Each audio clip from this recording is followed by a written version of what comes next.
So I wanted to do a little bit of a different video than I normally do. I kind of wanted to talk about pit strategy, focused on the weekend warriors. However, what you'll find is that these pit strategies, the things that we talk about and think about when we do pit strategy for the weekend warriors, it is actually useful for a lot of other races on iRacing. You know, anything that has one pit stop, you know, GT3, V8 supercars, even some of the extended events like with the Camel series. So we're going to focus at least on the Weekend Warriors, but it's going to be applicable with some variation in these other series. And really, with pit strategy, all we're trying to figure out, we know we have to pit. We just need to figure out when are we going to pit, and what are we going to do on our pit stop. You know, how much fuel do we need to put in? Are we going to take tires? Do we fix damage?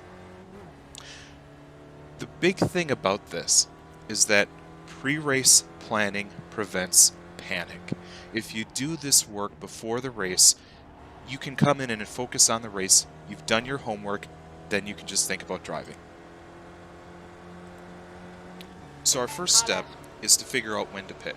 This does involve some arithmetic. I'm going to guide you through it. It's not that hard, but it is arithmetic. Step 1, you need to figure out your fuel usage per lap. This is something where if you have a telemetry solution or something like VRS, that can give you this information. You can use a number of different programs. JRT is one I use to get this information, but there are plenty of other solutions out there. But just to know what your expected fuel usage is going to be helpful. If you don't want to use a paid solution, I completely understand. You know, you can just do 10 laps and see how much fuel you use. And, you use a certain amount of fuel, just divide by 10. It doesn't have to be hard. We just need a rough estimate of how much fuel we're going to use. Step 2 is that you need to determine how many laps your race is going to be. Now, in the Weekend Warriors, we know that it's 40 minutes long, but how many laps is that? Because if you miscalculate that, you can run out of fuel, and we've had very interesting finishes from time to time, especially at Spa, where the leaders run out of fuel because they did not calculate how many laps the race is going to be. So here's the formula. You need to take the race length minus the pit delta and divide it by the leader's average lap time. So for the purposes of this calculation, I do everything in seconds. So I convert everything to seconds. It's usually easier than using minutes, and you'll find out why soon. 40-minute race times 60 seconds per minute is 2,400 seconds. So we'll put that in the race length. Now the pit delta is something you need to figure out for every track. It's different at every track. The pit delta is the amount of time you lose going through the pit and taking on your fuel or the rest of your pit stop and leaving the pit. How much time do you lose doing that compared to if you stayed in the pit, stayed on the racing line? And you have to do that once per lap. Now, again, every track is different. For this example, I'm just going to say that at this track we're talking about, it's 30 seconds. So we're just going to put that in our formula. So 2,400 minus 30. And then we need to divide by the leader's average lap time. So this is an assumption you have to make. It's a guess, but you can usually make a pretty good guess. It's probably going to be a little slower than their qualifying time. So if the pole time at the track is a minute 39.7, maybe it's going to be a minute 40 or so. You're just getting an estimate right now. So in our example, we take a minute 40 and we convert that into seconds. It's a lot easier to deal with seconds than minutes here, and this is where it comes in. Minute is 60 seconds plus 40 is 100. So here we have 2,400, subtract out 30, and then you divide that whole thing by 100. You get 23.7 laps. Now, typically you need to round that number up. You can't just do 0.7 of a lap. So a race that's going to be 23.7 laps, iRace is going to have you do 24. If you're really, really close, though, if you're at 14.97. 15, it could be 15, it could be 16. You know, it can be very, very different the closer you are. But if you're far enough away, like a 23.7, you can be pretty confident it's only going to be a 24-lap race. Fortunately, in some series like the V8 Supercars, you don't have to calculate how many laps there are. The race is a fixed number of laps, you can skip that whole calculation. Step 3. You need to know how far you can go on a tank of fuel. So what we're going to do there, again, more arithmetic. We need to take our tank size and we need to divide it by our fuel usage per lap. That's what we did in step 1. Now, I think in gallons, but thankfully I have a calculator, so I can also do it for those of you in liters. For the Weekend Warriors, we have a 3.15 gallon tank. However, if you cannot run the whole tank dry, you have to leave a little bit in there because otherwise you're going to start sputtering. So the number I would use is 3.06 gallons. For those of you not using Freedom units, that's 11.6 liters. You're going to take that number, you're going to divide it by your fuel usage per lap, and you round it down. That's the maximum number of laps you can do on a stint.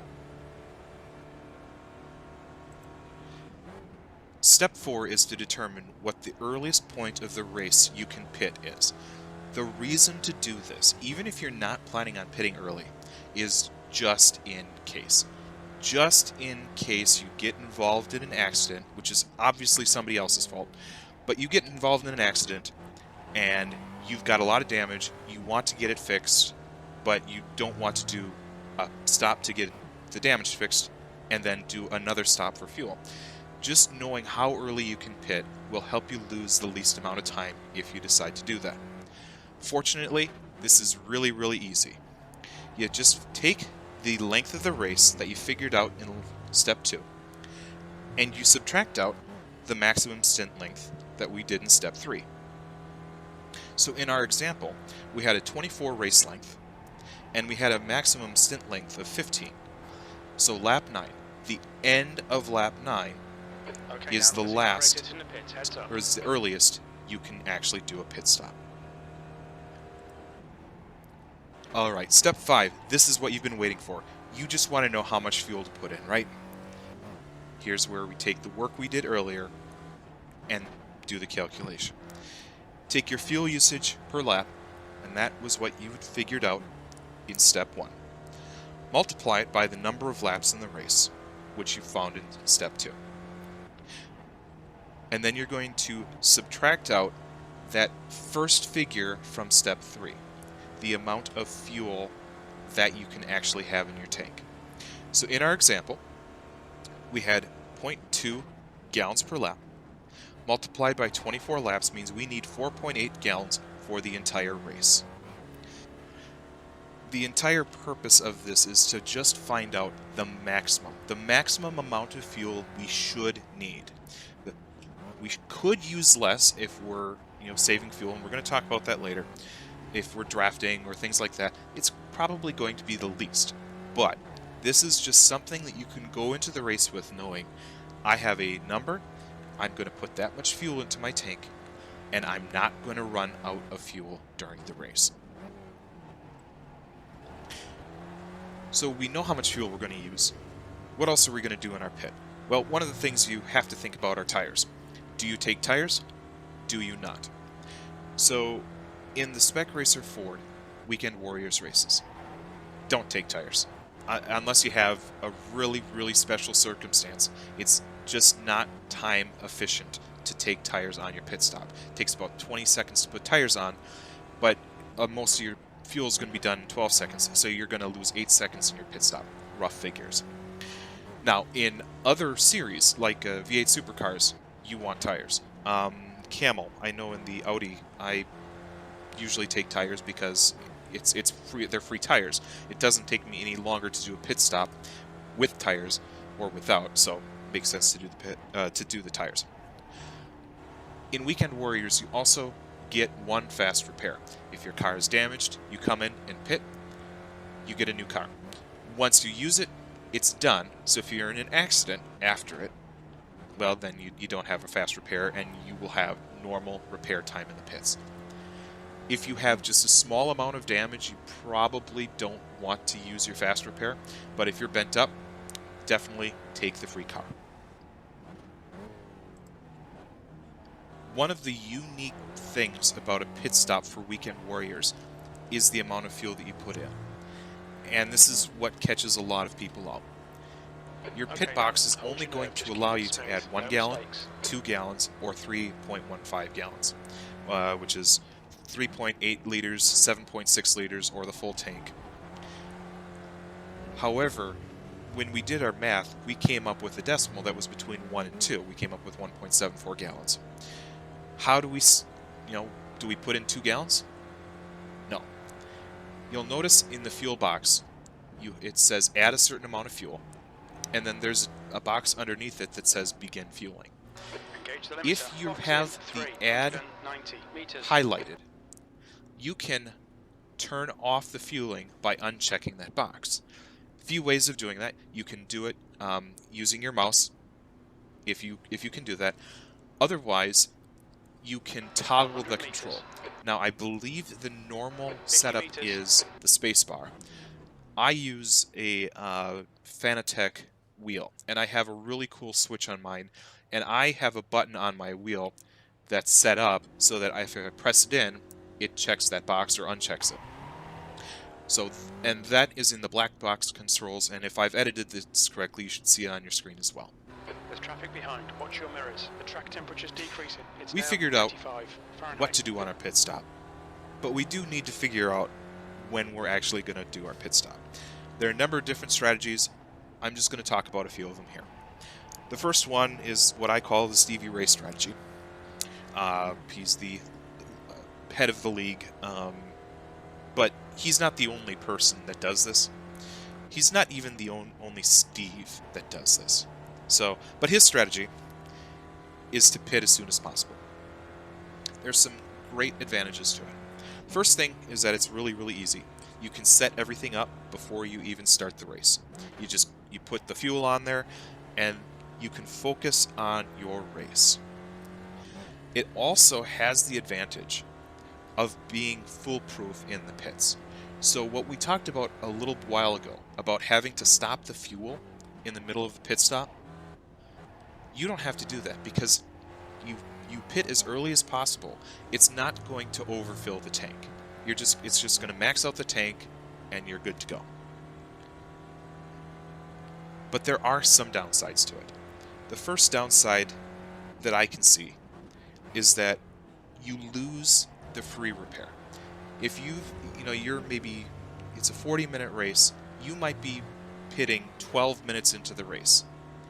That leaves you 28 minutes to crash, and if you either use your free repair in the pit stop, you can't use it again, or if you want to use your free repair, you have to go in the pits again. That is, to me, one of the big downsides to it. The other downside, and it's very track dependent, is that you can give up a lot of track position. By pitting before everybody else, you're going to end up in traffic that might be slower. Now, sometimes you can use that to your advantage, but not always. Now, the opposite of the Stevie Ray strategy is to just pit as late as possible. You don't give up track position, like you do in the Stevie Ray strategy. And you also get to see how the race unfolds. So if things change in the race, you can adjust for it.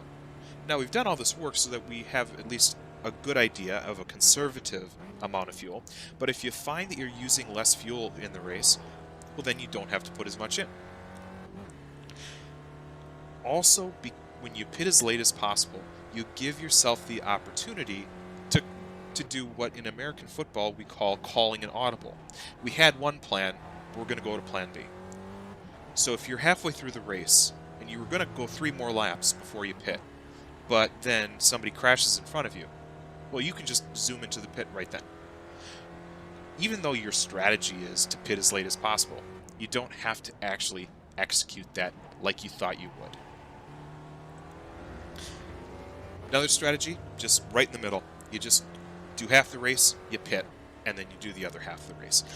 Now that's actually something that I tend to do, or try to roughly do, in V8 supercars, because I'm going to get fresh tires.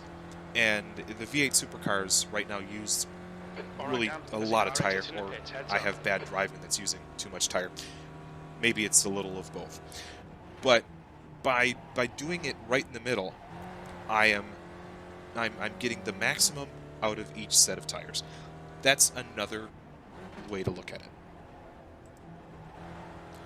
So what strategy should you use? Well, you should use the one that makes sense for you.